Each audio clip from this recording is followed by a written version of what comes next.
चालाक कौआ और लोभी बिलाव। किसी बड़े जंगल के किनारे एक बड़ा पीपल का पेड़ था। उसी पेड़ पर एक चालाक कौआ रहता था, जिसका नाम था कालू। कालू बहुत बुद्धिमान था और जंगल के सभी जानवरों को अपनी अकल से चकित कर देता था। उसी जंगल में एक मोटा ताजा बिलाव, बिल्ली, भी रहता था, जिसका नाम था भूखू। भूखू को खाने का बहुत शौक था, लेकिन वह शिकार करने में आलसी था। वह अक्सर दूसरे जानवरों का खाना चुराने की कोशिश करता या किसी को बेवकूफ बनाकर अपना पेट भरता।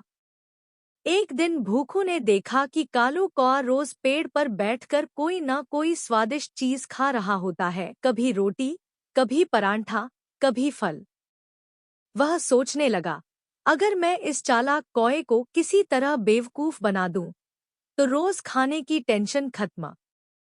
अगले दिन भूखू पेड़ के नीचे पहुंचा और मीठी आवाज में बोला, ओ कालू भैया, तुम तो इतने समझदार हो, पर लगता है तुम अकेले रहते हो।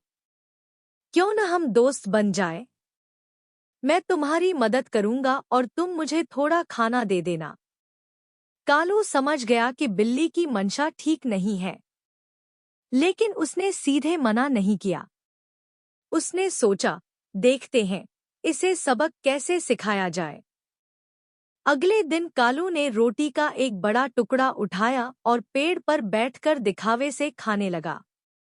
भूखू बिलाव नीचे से मुंह चाटते हुए बोला, वाह भैया, क्या स्वाद है, थोड़ा नीचे फेंक दो ना।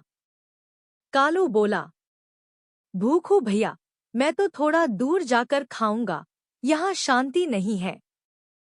तुम मेरा पीछा करना, मैं तुम्हें आधी रोटी दूंगा। भूखू खुश हो गया और कौए के उड़ते ही उसके पीछे दौड़ने लगा। कालू उड़ता गया और एक गड्ढे की ओर पहुंचा जहां एक जाल बिछा था। यह जाल लकड़हारे ने पक्षियों के लिए बिछाया था, लेकिन कालू को इसकी जानकारी थी। कालू उड़ते उड़ते जाल के ऊपर से गया और जानबूझकर रोटी का टुकड़ा उसमें गिरा दिया।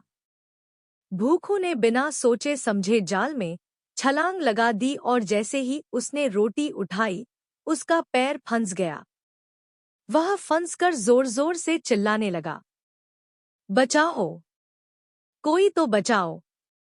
कालू पेड़ पर बैठकर हंसता रहा और बोला, बिलाव भैया, दूसरों का हक छीनने की कोशिश करोगे तो यही हाल होगा। किसी को मूर्ख समझने से पहले खुद के लालच पर ध्यान दो। शिक्षा। इस कहानी से यह सीख मिलती है कि चालाकी और धैर्य से हम किसी भी चाल को मात दे सकते हैं, और यह भी कि लालच हमेशा नुकसान की जड़ होता है।